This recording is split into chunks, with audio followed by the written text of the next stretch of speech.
All India Muslim personal board ने जंतर मंतर पर protest किया है, धरना प्रदर्शन हुआ है। समाजवादी पार्टी के प्रवक्ता अमीर जामई साहब हमारे साथ हैं। जामई साहब, जिस तरह से आज पूरा प्रोटेस्ट हुआ मुस्लिम पर्सनल बोर्ड में और समाजवादी पार्टी पूरी तरह से साथ खड़ी रही, तकरीबन 4-5 सांसद जो आपकी पार्टी के हैं वो मौजूद रहे, क्या मैसेज है? देखिए, पार्लियामेंट का पहला दिन हो, वक्त पे जब बातचीत हुई तो माननीय अखिलेश जी ने बहुत साफ कहा था कि देश की जो मुसलमानों की ज़मीनें हैं, सरकार की निगाहें अपने बिल्डरों के लिए उन ज़मीनों पे है और संसद के अंदर, स्टैंडिंग कमेटी के अंदर, और आज यहाँ पूरे देश की जो अम्ब्रेला बॉडी है मुसलमानों की, पर्सनल लॉ बोर्ड ने जो बैठक आज बुलाई है, पूरी पार्टी हमारी पूरी ताकत से हम किसी भी लेवल पे इस बिल को कबूल नहीं करेंगे।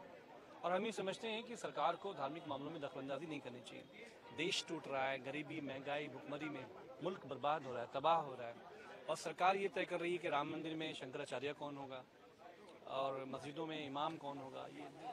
ये क्या गवर्नमेंट का काम है? ये गवर्नमेंट का काम नहीं है।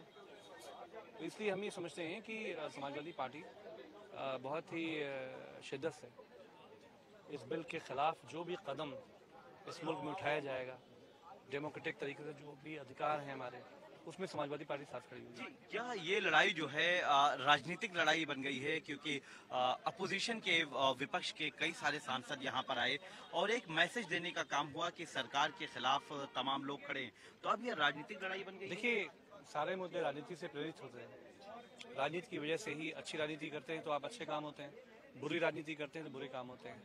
सरकार जो है बुरी राजनीति कर रही है।